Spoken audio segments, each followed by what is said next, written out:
Kansas is where Superman was raised, see, but Metropolis is actually located in Delaware. Welcome to the Kongversation Mini! I'm Hyle Russell. And I'm Jeff Onan. That's me. Hi, Jeff. So this is gonna be a Oops All Tangents episode. We haven't done an Oops All Tangents episode since Chad and I talked about The X-Files Season 10. And it's not something we break out too often, but this week, I don't know if you're aware, Jeff, but Action Comics has reached 1,000 issues. And that is a big historic milestone. Sounds a lot like my ex-wife. She had 1,000 issues. Yes. Aha. Yes, no. It took me a while. Yeah. I've never actually been married. There's just a bit. But that's a good bit. That's a good put the woman folk in their place, as they say. Action Comics. Now it's basically a Superman book. It wasn't always just a Superman book, but when I was a kid, and I realized that Action Comics had the highest issue number out of all of the comic books on the shelves, on the stands, I always dreamt about the day that I knew I would one day see, assuming I didn't get hit by a bus or anything, that Action Comics would reach 1,000 issues, because no comic book has ever legitimately reached 4 digits in their numbering. And first coming out in the spring of 1938, 80 years ago this month, Action Comics #1 saw the debut of Superman, the original superhero. And that was also the soft launch of the DC Comics universe, or the DC Universe, or the DCU, which, of course, our own DKU is a not-so-subtle take on that. So, I should point out, though, that even though Detective Comics #1 actually predates Action Comics #1, as it launched in 1937, Batman didn't debut until Detective Comics #27, 1 year after Superman. And then Action Comics jumped ahead of Detective Comics in numbering by going weekly for a little under 1 year after its 600th issue in the 1980s. So, just a little bit of trivia for you there, Jeff. I know how much you like trivia. I love trivia. Did you know that the word trivia is it means try, it means 3, and via as in like a route, like a way to go, via. Yeah. It was when they had a coming together of 3 roads, they would put little factoids up on a sign post, and if you were coming together at 3 roads, you'd read that and it'll tell you details about the town, and so it was called trivia. That sounds remarkably plausible for something you just made up. I might have made that up. Yeah. So, Jeff, I invited you to be on this Kongversation Mini because this is kind of a weird time to be a fan of DC Comics. And I feel like I should clarify something. When I say I'm a fan of DC Comics, or I say you're a fan of DC Comics, personally, I'm a fan of DC Comics, the comic books, the comic book universe, while you're more of a fan right now of the DC Extended Universe, their cinematic shared universe. Am I correct in that statement? I should just say I'm not a fan of just the limited scope of their current film universe. I've been a fan of their films, animated series, basically my entire life, since the numerous animated series in the 90s, plus the Batman films that ran through the 90s, etc. So I have somewhat of a raised awareness of the contents of the DC universe, but more so through those sort of other media outside the comics. Yeah. I mean, I personally, I started the same way. I got into the comics afterward, but personally, I have not seen most of the DC Extended Universe. I kind of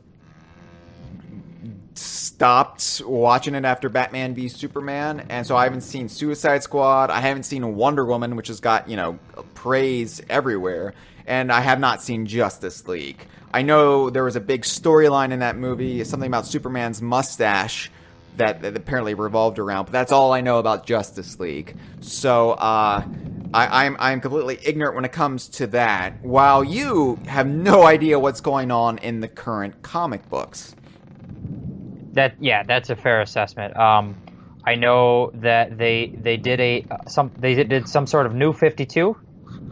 Yeah, at some point. That's something that happened. Yes, I'll explain that a little bit. Yeah, and then they said let's have something to do with Watchmen, which is a great film. Great film.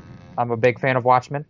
Got that Bob Dylan montage at the beginning. That was pretty solid. I'll give it to that. One of the best montages that Bob Dylan's ever worked on. And it's true. It's true that Everybody Must Get Stoned montage he did at the beginning of Cheech and Chong's Up in Smoke failed to compare to the montage at the beginning of Watchmen. So that being said, we're fans of DC properties, just coming at it from two different angles right now. But it's fair to say that Marvel Comics is kind of dominating the pop culture landscape at the moment. And, I mean, for good reason. Their movies are really fun. There's a variety of them now in kind of tone and theme. And, I don't know if you could exactly say they cover different genres at the moment. They're all basically under fun popcorn superhero movies. But I mean, I saw Black Panther. I absolutely loved it. It was one of the most awe-inspiring superhero movies I've ever seen. I would argue that The Dark Knight is still a better piece of filmmaking, but Black Panther was probably the most fun I've ever had at the theater watching a superhero movie. And, I'm a big fan of the Guardians of the Galaxy movies and a lot of the other Marvel Cinematic Universe films, which is weird because I've never enjoyed a Marvel comic book in my life. I just cannot get into their universe. And I've been a DC kid since I was roughly around 5 years old. When I was in kindergarten, Jeff, I discovered reruns of the 1966 Batman TV show, of course starring Adam West and Burt Ward. And at the time, I did not realize it was just campy nonsense. I didn't realize it was a farce. I thought it was a deadly serious chronicling of a crime-ridden city and the efforts that the police and local billionaires had to go to clean it up. And it was one of the most brilliant things I had ever seen in my short 5 years on this planet. So that's how I first discovered Batman, who was, I think, most people's gateway into the DC universe. I think most people after, at the very least, the late 60s, definitely from the late 80s onwards, it's all about Batman. But yeah, I was 5 years old when the first Tim Burton movie came out, and I found that kind of too intense for me at the time. It was a bit too scary. I mean, the Joker, joy buzzing somebody's flesh off. That was a bit too much for me. Right. Too much. And the Prince montage. Yes. Now, Prince, probably second best montage done by a music legend in a superhero movie.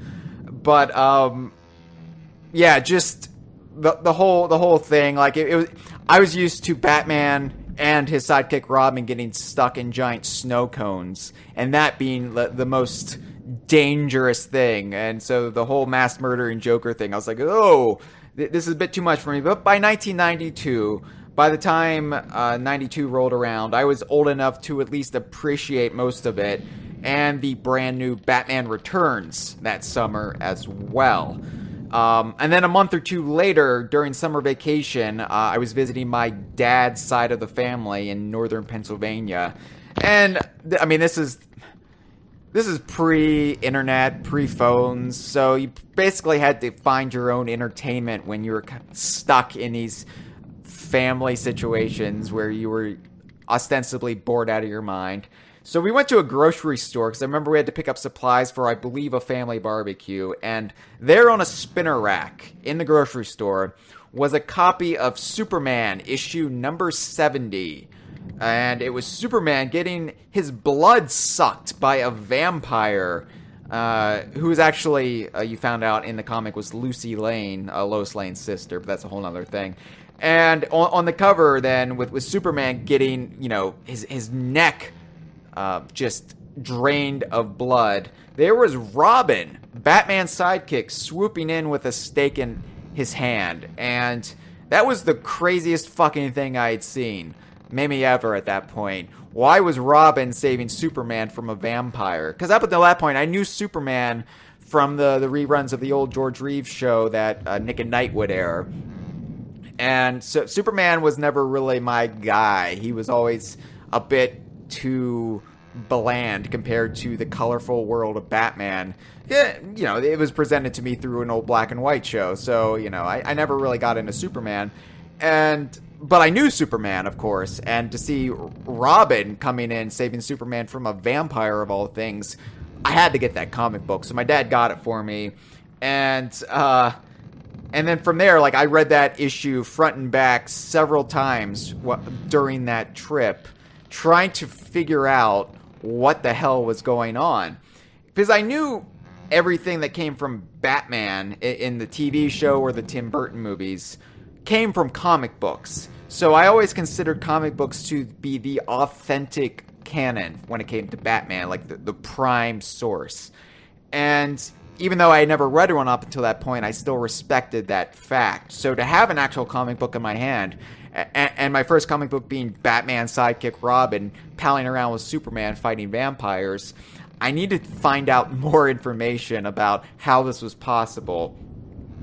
And later in that vacation, when we went to central Pennsylvania to visit my mom's side of the family, I got my second comic book, which was actually a mass market paperback collection called The Untold Legend of the Batman, which was a 1980s pre-Crisis on Infinite Earths definitive account of Batman's world at the time, including all of his allies and his rogues gallery. So this was a pretty big deal for me, Jeff, because up until that point, I only knew the villains of Batman from the Adam West show. So, Joker, Penguin, Riddler, Catwoman, Mr. Freeze, King Tut, Egghead. Those were the big Batman heavy hitters as far as I was concerned. But now, all of a sudden, I was introduced to characters like Two-Face, Poison Ivy, Scarecrow. Never knew these characters before, but they were here in this book. And that was fortunate because about a month after that, Batman the Animated Series would debut on the Fox network. And all of these characters I had just been introduced to there were suddenly showing up on the screen in this really cool cartoon. So it was kind of cool that I had kind of the inside scoop. I knew which villains would be coming on this show. And so whenever they would allude to Two-Face, whenever Harvey Dent would appear in those early episodes, I was like, that's Two-Face! He's going to become Two-Face! So, yeah, I was pretty cocky knowing what was going to happen on that show before it even happened. Later in 1992, that fall, I found my hometown comic book store, and I started buying back issues of Batman comics, figuring out this whole notion of a DC universe. That, Batman and Superman share the same world with Wonder Woman and all of these other heroes that I never knew about up until this point, like The Flash and Green Lantern, which sounded ridiculous even as a 5-year-old. It's Green Lantern, what the fuck? And the whole notion of a Justice League, which again sounded comical to me. And then characters like Spider-Man and the X-Men, they were in a different company called Marvel in their own universe. I very quickly gathered all this information in my head, so it was kind of exciting.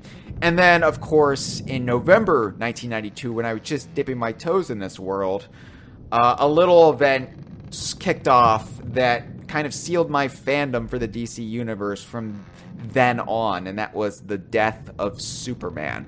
So it was really a cool time to be getting into all of this between Batman the Animated Series and Superman dying, which showed like anything was possible.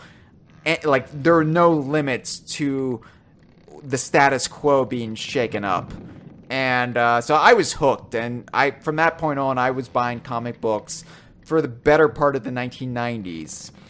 And, you know, the things I loved as a kid, they would kind of come and go with each passing year. You know, when I was really little, I loved Sesame Street. And then at a certain point, I just felt like I'm too old for Sesame Street. And I got into the real Ghostbusters cartoon. And then I kind of lost interest in that. And then there's the Teenage Mutant Ninja Turtles, of course, which dominated my life. But even that was only just a passing fad. The two loves that have remained well into my 30s have been the Donkey Kong universe and the DC universe. And while I've never left the Donkey Kong universe, except for that period of time when I lived in Los Angeles, trying to make it in Hollywood as a failed screenwriter. And I did make it as a failed screenwriter. I failed spectacularly. But I've stayed with the DKU pretty hardcore. The DC universe, I've had my ins and outs with. I've always come back to it, though. But I think where my love for it was tested the most was in August of 2011. And that's when it suffered its greatest test, Flashpoint and the New 52. And that ultimately drove me away for several years. Jeff, do you know, like, the New 52, at least in the broad strokes? Yeah. So, I mean, like I said, mostly through extraneous media, things like the Justice League Flashpoint animated film, and just discussions online. I haven't read anything New 52. Actually, that's not true. I've read like 5 volumes of Suicide Squad that are New 52. But basically, it's essentially like a reboot, right? Yeah. Which is something, just real quick, it's something I can imagine how you would react to is similar to the way I would react to, is just very gutturally against the notion of rebooting when, you know, the history of a property is so much of an appeal in and of itself. I felt the same way when Disney bought Star Wars and they said that the Star Wars extended canon was no longer, was no longer canon. Things like that. I don't like reboots on a deep level. They make me lose interest in a property's lore. So I could see how a big reboot like this would shake your attachment to it. Absolutely. Now, it should be pointed out that this isn't the first time DC has kind of rebooted. And the difference in the DC universe rebooting versus other properties rebooting is there's always an in-universe explanation for the reboot. So there's always this connectivity between what came before the reboot and what came after, but it's still, for all intents and purposes, a reboot. In 1985, they had the Crisis on Infinite Earths, which consolidated their multiverse into one Earth.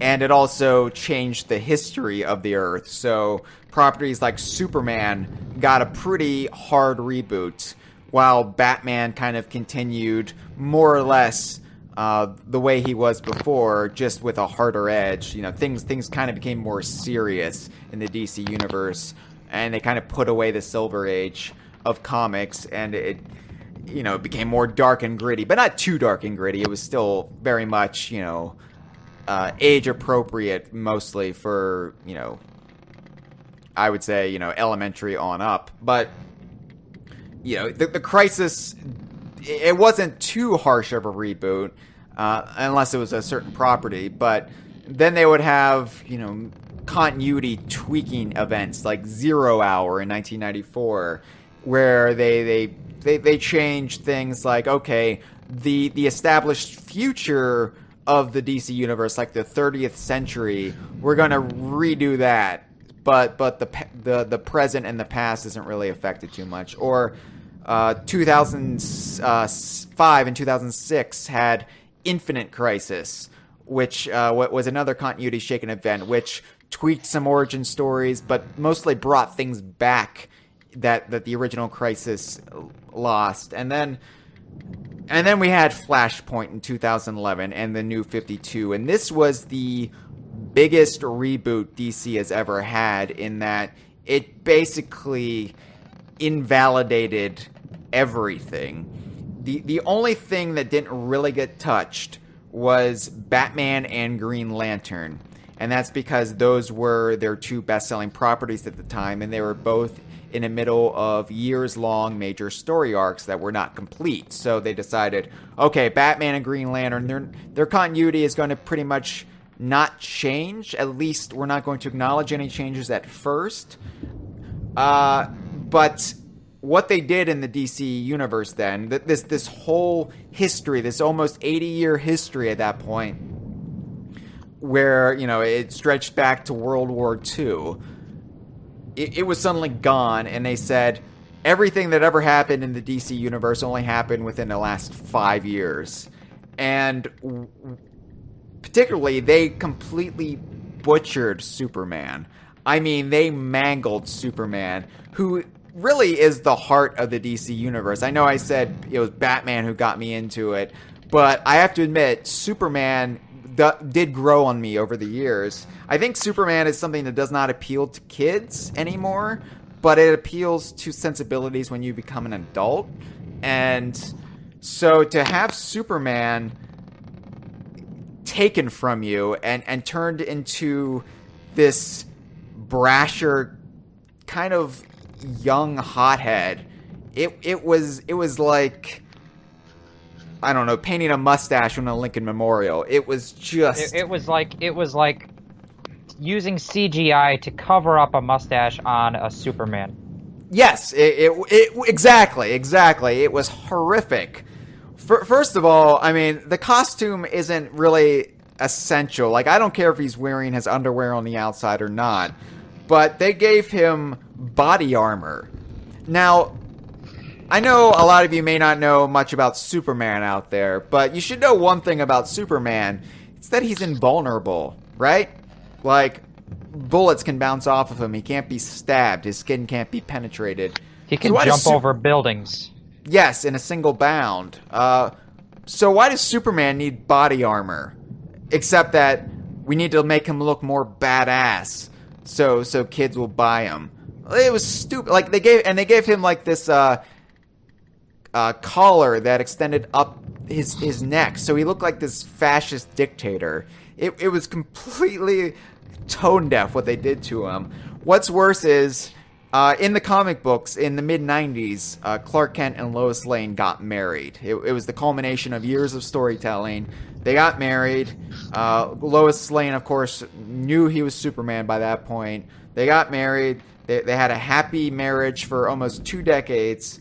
Well, all of a sudden, they're no longer married, and to drive that home, in the first issue of the new Superman, Clark walks in.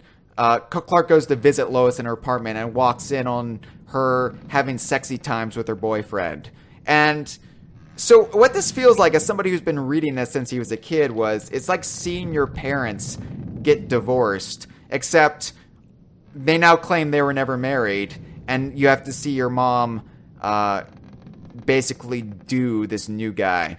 So it was kind of traumatic as a reader. And what's worse is, then a year into the New 52, they decided, we're going to hook Superman up with Wonder Woman. And so they started boning. Which, it's so wrong. For one thing, it robs Wonder Woman of her agency as her own property to suddenly be Superman's girlfriend. Right. And two, it's these two characters who, besides a story here or there, have never shown much romantic interest in each other in their history that dates back to the 40s, and then all of a sudden they're together. It felt ugly and disconcerting, and what's worse is they would further butcher Superman as things went on. They would have Lois Lane reveal Superman's identity to the world. And so everybody knew he was Clark Kent, which means he had to retire Clark Kent completely.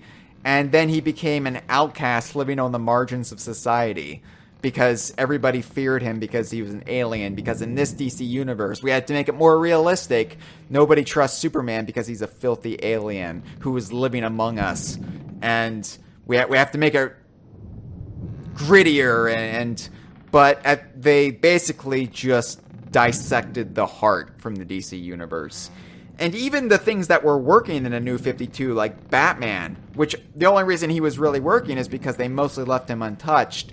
As the New 52 went on, they got cockier and cockier with Batman, so they started changing his history, and they started changing the history of the Robin. So like the third Robin, Tim Drake, they suddenly decided, hey, what if he's not actually Tim Drake? What if Tim Drake is just an alias he's using in a witness protection program? And just weird shit like this, changing shit because they could change it. And all of a sudden, just the whole universe becomes this unworkable mess where nobody feels like the characters you remember, and you just don't care what happens to them. So, yeah, I basically stopped reading, and I was done with DC Comics. And that's kind of where I left off. In 2016, though, Jeff, now DC Rebirth launched. And do you know what DC Rebirth is? You said something about Watchmen, but do you have any inkling of what it actually entails? Okay, so from an in-canon, storytelling perspective, I have absolutely no clue what it is. But just in a general sense, I know that it had to do with sort of rewriting the story in a way that sort of brought back pre-New 52 elements to try and consolidate the things that people wanted back with the things they didn't like from the New 52. And from a story perspective, I have no clue what the Rebirth is. Yeah, so basically, they didn't want to just come out and say, oh, we really fucked up with this New 52. Because that was kind of the brainchild of Dan DiDio and Jim Lee, who are two higher-ups at DC. Jeff Johns, who was their superstar writer for many years and then became a higher-up executive himself, never liked the New 52, and he finally got enough clout within the company that he said, I'm going to do something about it. I'm going to bring back the history. But we can't just come out and say the last 5 years of stories didn't happen because people would be upset naturally, because obviously they did get some new readers with the New 52. They drove off a lot of their old readers, but they got some new readers who were a fan of this new interpretation of events. So they had to find a middle ground, and obviously you can't please everyone. But the thing I love about comic books and the DC universe is how batshit insane, literally, batshit, if you look at the Batcave, I mean, guano everywhere, batshit insane it becomes when you have to reconcile 80 years worth of history. And the various threads that have to constantly be pulled and rewoven to make it all work. And I think DC Rebirth is the craziest bug fucking thing I've ever seen. And I have to applaud it in its sheer audacity. So, I'm going to try to explain to you, Jeff, the overall notion of DC Rebirth, which is still going on, by the way. The Rebirth branding has stopped, but the story is still playing out in the pages of the comic Doomsday Clock, which is, it's only 4 issues in out of 12, and it's kind of going to be the capper to DC Rebirth and firmly establish the new status quo. But here's where we are so far. So, to explain the New 52, Jeff Johns said Dr. Manhattan from Alan Moore's Watchmen had come into the DC universe after the events of Watchmen. He either, we don't know yet, he might have created the DC universe, or he might have just found it within the cosmic multiverse. But he entered it, and he decided to start trying to figure out what made it tick. So he tried to basically dismantle it to understand what made it work. And what he did was he took 10 years out of the timeline, just removed it, to see what would happen. And that's... So the events of Flashpoint were actually a red herring. That's not what caused the universe to change. It's just Dr. Manhattan used that opportunity to make his move and start experimenting with the DC universe. So he removed a decade of time out from the DC universe and basically, in essence, removed its heart. And of course, there's a metatextual element here where the success of the comic book Watchmen, which was kind of a cynical dismantling of the notion of the superhero in the mid-'80s, how that then influenced the DC universe and led it to be darker and grittier and more cynical itself. So there's this metatextual element in play, kind of critiquing not only Watchmen, but what Watchmen did to subsequent generations of writers and artists trying to ape its success and eventually ruining the heart of the DC universe. So there's a lot going on here, but essentially... he took a decade of time out and left the DCU the sterile, cold, harsh reality of the New 52. And what then happens in the first issue of DC Rebirth is Wally West, who was Kid Flash, the Flash's sidekick for many years, eventually became the second Flash after Barry Allen died for 2 decades. Of course, Barry Allen came back, but that's a whole nother thing. He's the original Wally West has been lost since the New 52 started, and he's been lost in the time stream. And he returns, and he's kind of witnessed everything that happened, Dr. Manhattan and everything. So he warns Barry Allen and Batman, "Hey, somebody's fucking with our universe. I don't know who, but I witnessed it. Somebody stole a decade of our lives from us. What are we going to do about it?"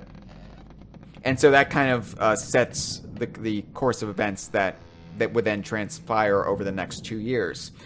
However, they needed to fix Superman ASAP, Jeff, because, like I said, Superman, he had his identity revealed to the world. He was an outcast. He was kind of living like a hobo. And he was sharing bed with Wonder Woman. So this is an unworkable concept if you want to restore your universe to something more recognizable, iconic, and filled with heart. So, do you know what they did with Superman, Jeff? All right, I don't know. I'm excited to find out. Just tell me it has nothing to do with mustaches.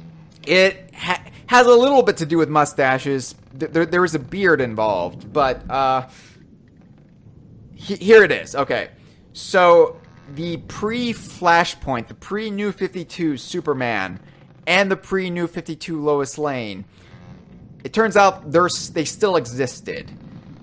So this is basically, the seeds were planted originally by Dan Jurgens, who has been the most prolific Superman writer of the last 30 years. He's the guy who wrote The Death of Superman, one of the 4 writers who was involved in the storyline, but he actually wrote the Death of Superman issue, Superman number 75. So Dan Jurgens basically set this up right before DC Rebirth, that the older, more recognizable Superman and Lois Lane, who were married, they still exist. They were plucked out of hypertime, which is DC's cosmic explanation for how every universe and timeline and version of its past continuity can still sometimes be accessed even after one's been destroyed. They still exist in like echoes out there within beyond even the multiverse. There's something called hypertime, which is basically time streams that still exist in echo form. They were plucked out of hypertime by the Superman villain Brainiac, and they eventually have a son together named John Kent. and they were then deposited back in time at the beginning of the New 52, where they have lived in secret since. They've been watching the events of the New 52 unfold, but living under assumed identities. And this version of Superman still was operating as a superhero, but in secret, as kind of this unseen guardian angel, dressed all in black, with a beard. So, okay. So, meanwhile, in the present, the New 52 Superman got kryptonite poisoning, as one often does, and realizes he's dying. And he does die right before DC Rebirth kicks off. The New 52 Superman dies in Wonder Woman's arms and disintegrates. His body just disappears, which should be a clue that not is all what it seems. So, at that point, the New 52 Superman says, hey, Superman's dead. This version of Superman's dead, but this world does need a Superman. So I've got to come out of the shadows. I've got to reveal myself as Superman and get back to it. So he and Lois Lane reemerge. By the way, the New 52 Lois Lane subsequently dies as well. She also mysteriously disintegrates. And so the pre-Flashpoint Superman and Lois Lane step out of the shadows, and just as their son John Kent's powers start to develop, and he becomes Superboy. Okay. So we have this new Superman family who just appears out of nowhere, and they're familiar to the reader, of course, but to people like Batman and Green Lantern and Wonder Woman and the Flash, they don't know who these weirdos are. They think they're interlopers. They don't trust them. All of a sudden, we've got a new, older version of Superman and Lois Lane running around. What?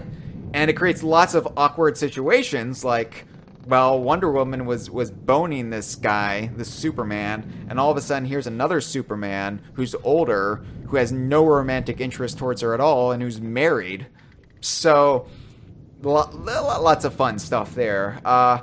Superman and Lois Lane believe their world is dead, and they don't realize that the Earth they're on, and all of the superheroes and friends that they're, cavorting with. Super friends. Yes. If you will.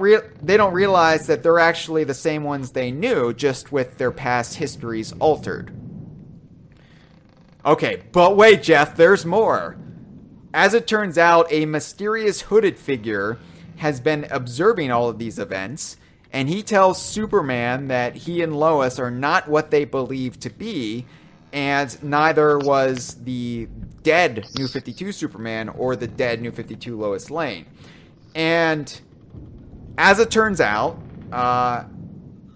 the pre-New 52 Superman and Lois, they're not hyper-time refugees at all. And the New 52 Superman wasn't this universe's native Superman.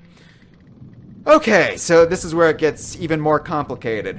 And they did this to make Superman more simpler, by the way, so just keep that in mind.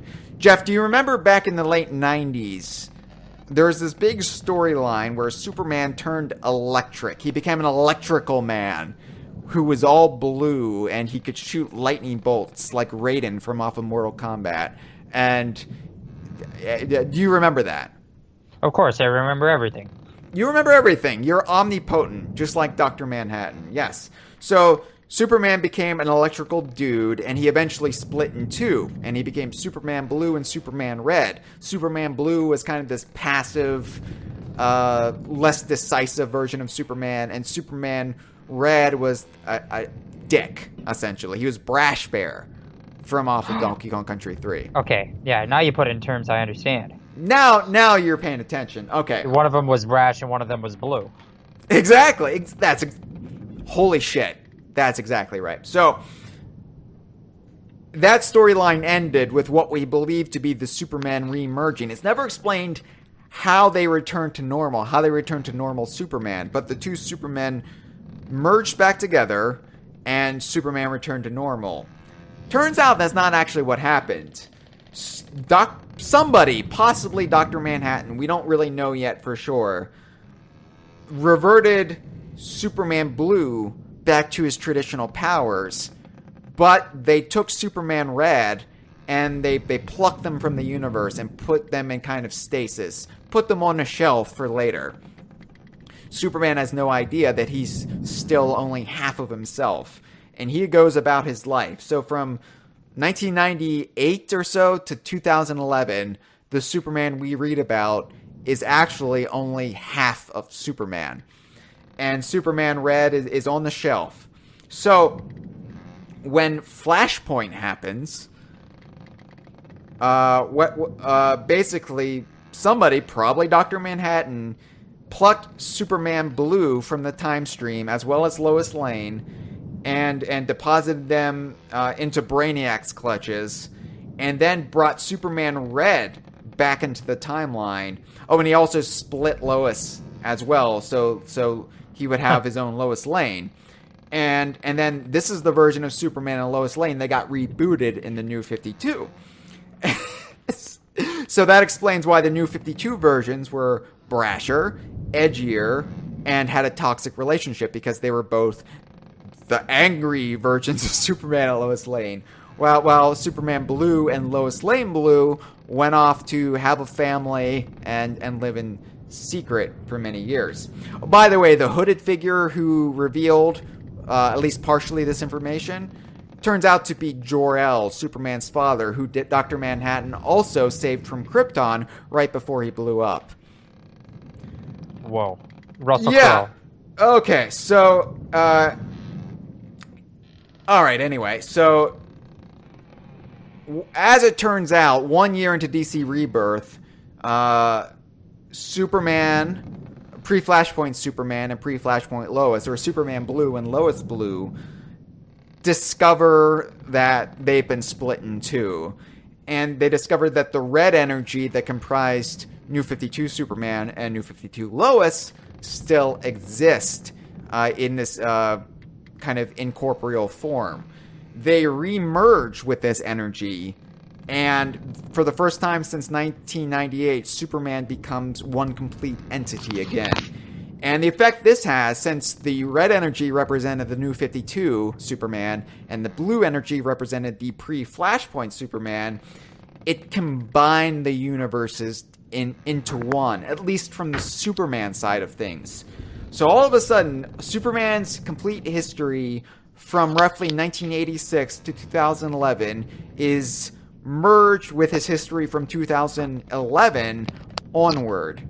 And that reinserts pre-Flashpoint history into Superman canon, meaning Superman and Lois are still married, and everybody recognizes that. Well, everybody recognizes that she and Clark Kent are married, obviously. Clark Kent's identity is still a secret.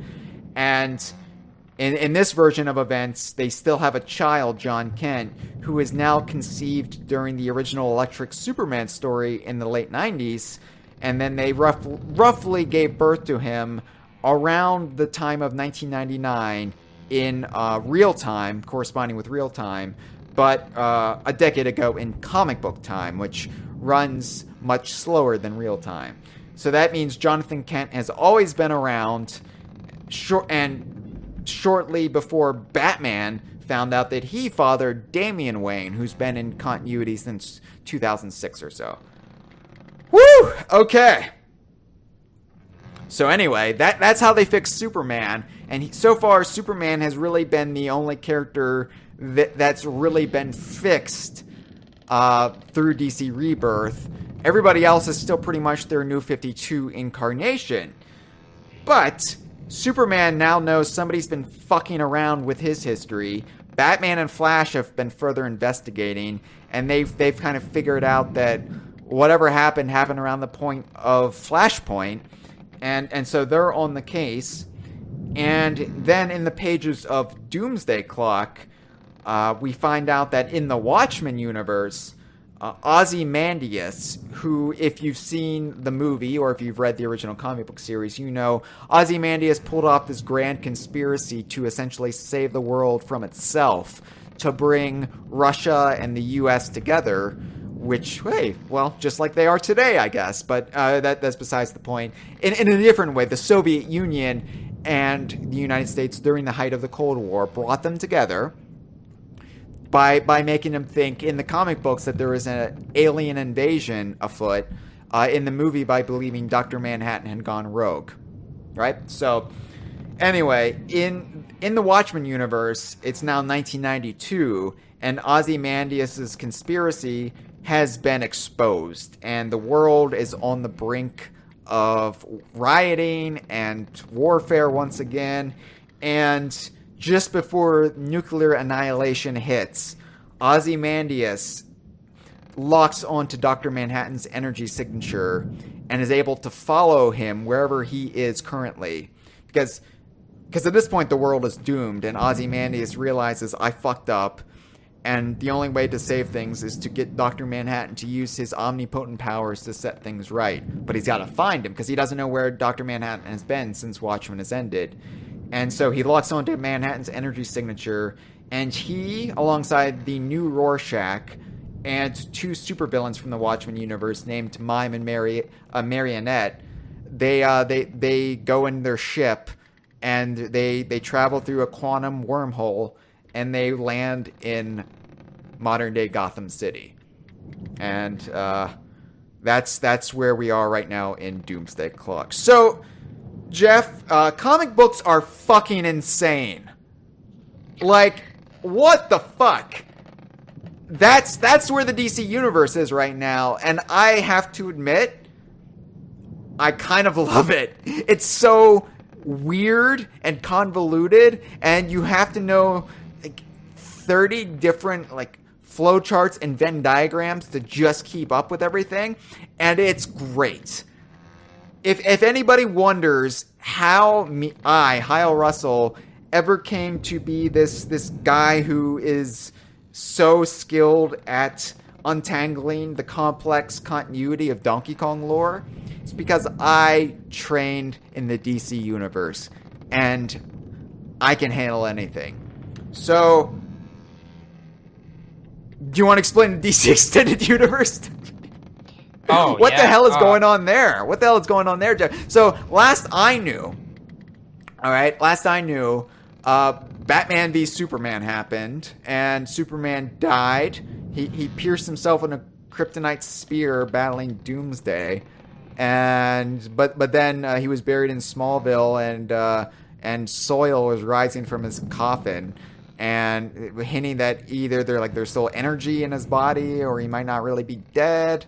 And Batman was having these weird dreams about the world being overrun by Darkseid, the god from the planet Apocalypse, and Superman was evil and living as a tyrant on this Darkseid infected world. And was that a premonition? I don't know, but Flash came back in time and warned him that Lois Lane was the key. So how does that tie into Justice League, Jeff? Well, okay, here's the problem. Okay, I wasn't mentally prepared to have to explain or even relive the events of the Justice League film. But my Jeff, God, I just had to explain. I just had to explain. I know. Quantum Superman, and come on. During the writing of Batman vs Superman,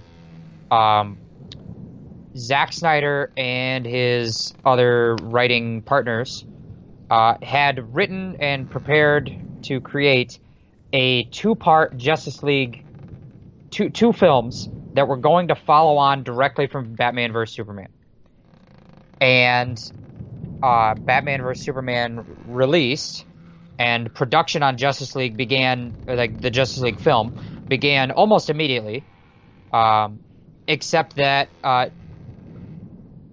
executives at Warner Brothers did not like Batman vs Superman, and they especially did not like the reception to Batman vs Superman, both the critical reception, the audience reception, the sales, the ticket sales, and the legs, because it definitely had a steep drop off.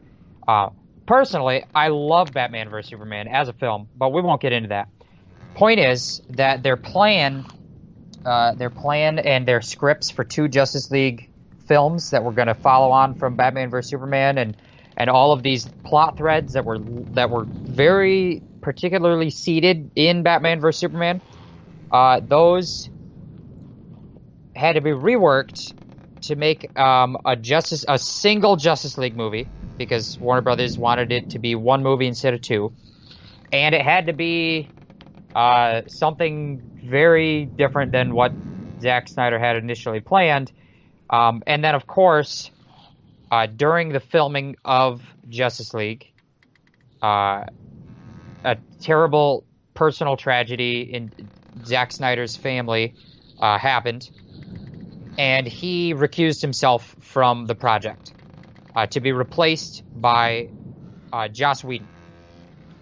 And the PR associated with this move, in order to keep, in order to keep interest in the film and keep everyone happy, was to say that the finished film was going to be very much Zack Snyder's vision, only aided in small ways by Joss Whedon's execution, and it's very not much the case of what actually happened. The film that came out is a hodgepodge of conflicting ideas and reshoots that has almost no logical connection to the film Batman v Superman. Does not pick up on any of the hanging threads that it was meant to. It does not continue or expand on the notion of Batman's visions of a potential future or a potential alternate universe.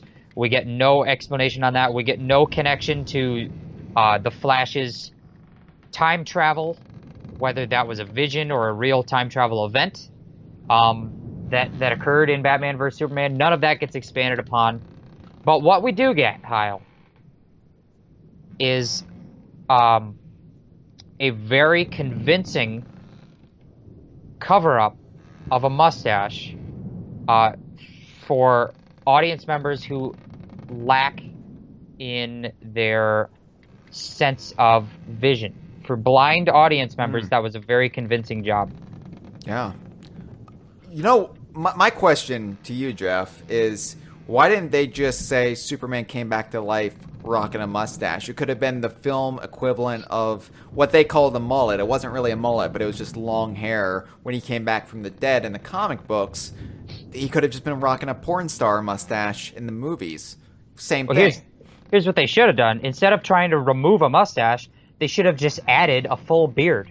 Because what does Superman look like when he comes back to life in the death of Superman, or the death and rebirth of Superman sort of storyline? I believe when he comes back, I've never read the comics, he does have a beard. Is that not right?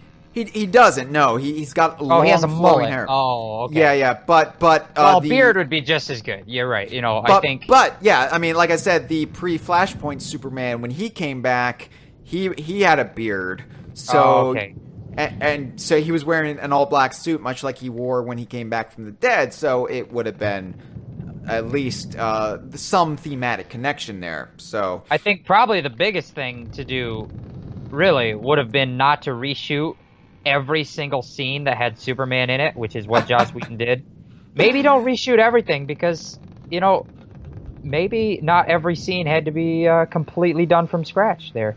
What cracks me up, Jeff, as an outsider, and I'm somebody who did not really enjoy Batman v Superman, but I think they basically locked themselves or backed themselves into a corner with it where they were like fast tracking Justice League and the whole shared universe to catch up with Marvel.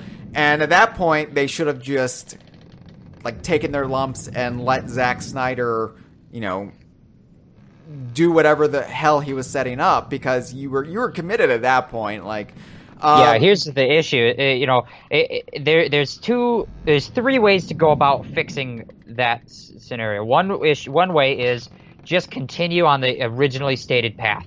Let Zack Snyder complete his saga as written, and then steer it in another direction organically. That's one way to do it. Another way is to do sort of a DC Rebirth kind of thing and try with a new set of writing team to go through and take it in a new direction very aggressively. Yeah.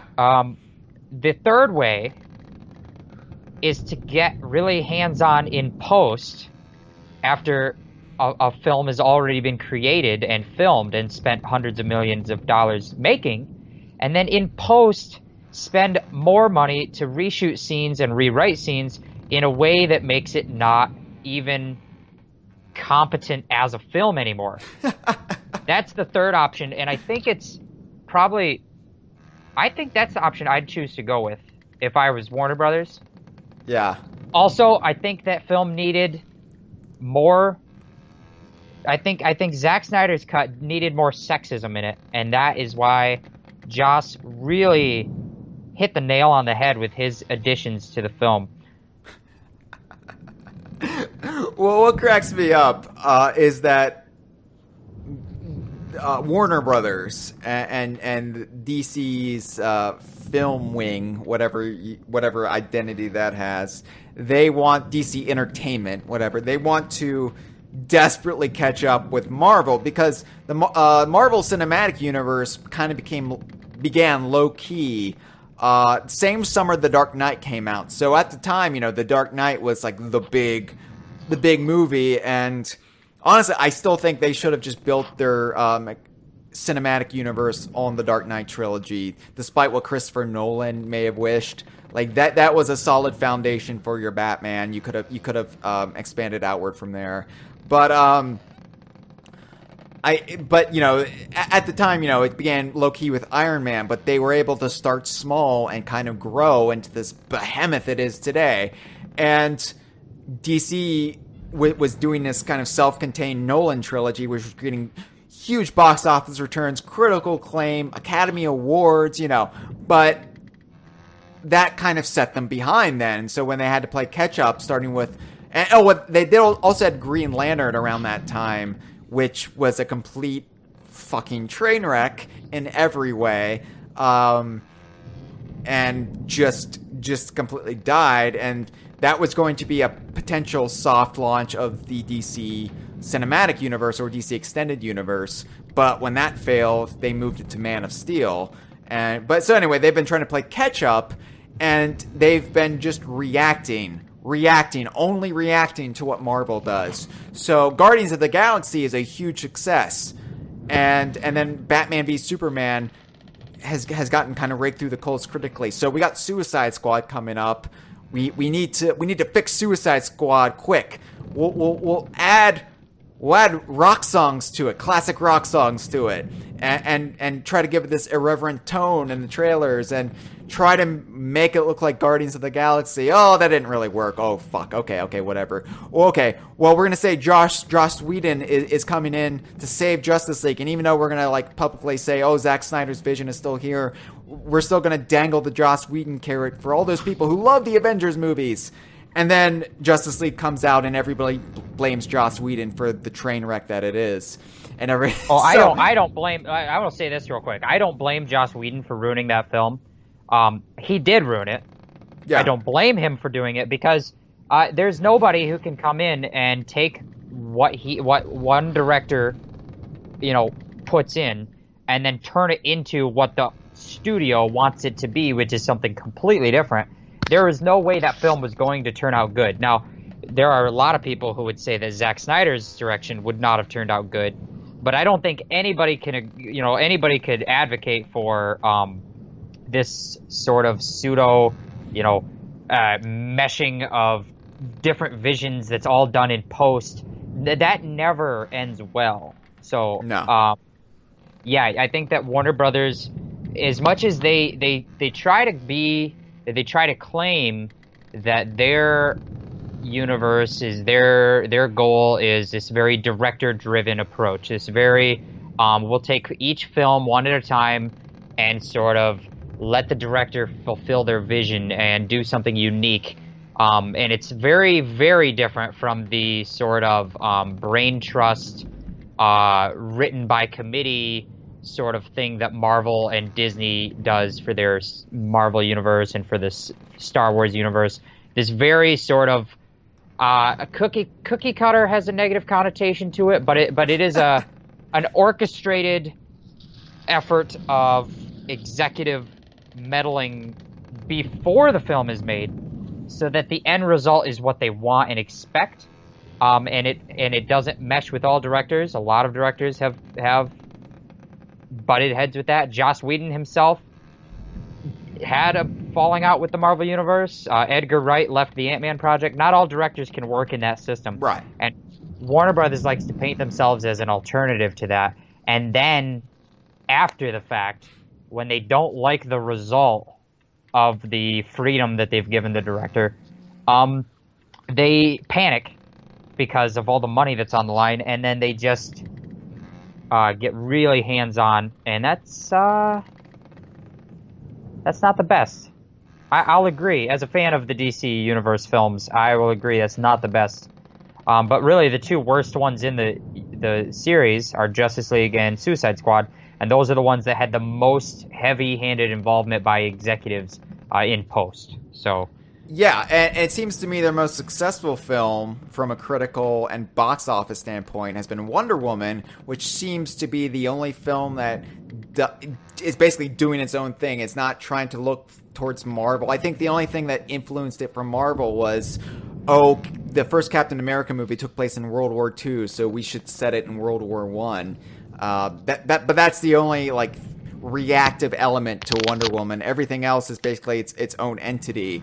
And it shows if you just ignore what Marvel is doing and just focus on your own property and doing right by the nature of that character and what it represents, you're going to have a more successful film than just trying to either copy Marvel or do things in contrast to Marvel to set yourself apart. So, I don't know. I don't know what the future of the DC Extended Universe holds. If it has much of a future, I know Aquaman is in post-production now. I know they've got all these projects in the pipeline. They've got Shazam that supposedly still takes place in the Extended Universe, but then you've got all these stories about potentially a Joker movie that has nothing to do with the Joker from Suicide Squad, and maybe Batman is getting rebooted because Ben Affleck is trying to find a way out. So I don't really know how the state of the legs of the DC Extended Universe in its current form. So there's even talk of doing making the Flash movie Flashpoint and potentially just rebooting everything, which, I mean, that would be a pretty bold thing to do, but you've only got how many films? Let me say this, and my take on the Flashpoint thing is that them pushing for a Flashpoint storyline was not so much related to the idea of necessarily rebooting everything or anything, is more a very loose application of the Flashpoint title, in the same way that, for instance, Captain America Civil War is not a very straight adaptation of the Civil War storyline from Marvel Comics, or really any storyline that a film takes from the comics. They're very loose adaptations. My thought was that the Flashpoint movie, if they made one, was more going to be the plot thread of the Flash learning to travel in time, go back in time and stop his mother from being killed, and then returning to see that he's fucked up the timeline and everything's bad, and that he has to fix it. And that doesn't necessarily. And they did the same thing on the CW's Flash television series. They did in season 3 or season 4. They opened the season with a Flashpoint story, but it wasn't this universe-changing event. It was a loose adaptation of the story of Flashpoint, and I kind of sense that's what they would have done there. But mainly my sense is that they don't have a plan right now, and that everything that has trickled out over the past several years is up in the air and subject to change, and I mean, they don't even have a director for the Flash film, I don't think, anymore. They did have one, they lost him, maybe they have a new director. Anyway, everything's up in the air, they don't have a plan. Yeah, so we'll see where it goes. I do think they've done a good job of casting this universe as a bare minimum compliment. I like the faces associated with the characters, and if they want to soft reboot or just not reboot, but not necessarily reboot, but change direction narrative-wise and tone-wise, but utilize the same characters. I think audiences, more so than you and I as, I'll say affectionately, nerds, but general audiences don't really care about the continuity of it all. It's more, if you take this actor, this Superman, and just throw him in a new Superman movie that is nothing like Man of Steel narrative or tone-wise and everything, the general audience won't care. They will love the new Superman movie. And I think that Henry Cavill is a good Superman. I genuinely think Jared Leto does a very solid job as the Joker, if you remove some of the more outlandish design choices that they've made in his depiction. I think there's a good foundation here. I just think that they need to get a good direction that they coordinate better and stick to. Yeah, I made a joke about me being a failed screenwriter earlier, but it's times like these where I'm almost glad that's the case, because I look at the incompetence of Hollywood executives and just the flailing that goes on, and it makes me glad that is not my world. It makes me glad I came back to video games, because things make more sense in the gaming industry, believe it or not, than they do in Hollywood. And now, yeah, no, I will say this much. As a response to Batman v Superman, they did do some corporate restructuring in order to try and get a better coordinated direction, and that is by bringing on Jeff Johns. Yes. And so Jeff Johns is sort of one of their corporate. He's not exactly a. Oh shoot, I can't remember the guy's name. The Marvel Kevin Feige. He's not exactly a Kevin Feige type figure, which is sort of the caretaker of the Marvel Cinematic Universe. But he is sort of a executive coordinating position with these films, and he is the one who co-wrote the revised Justice League script when they took the Justice League from 2 films down to 1 film. He worked with Zack Snyder on that process, and then he was on set for Zack Snyder's filming of Justice League every step of the way. I mean, he was involved, and it was then in post with Jeff Johns was signing off and involved with everything that led to Zack Snyder's cut of the film, when other executives above Jeff Johns' head still didn't like where it was and still got heavily involved to turn Justice League into the film that it ended up becoming. So I think that it's just such a clusterfuck, because they brought Jeff Johns on for that specific purpose, and they still ended up completely muddling with everything. So I don't really know what the solution is. Yeah, and if I understand things right, I hear those executives are actually blaming now Jeff Johns for the way the movie came out, and now his influence is diminished. So yeah, that's got to be a good move.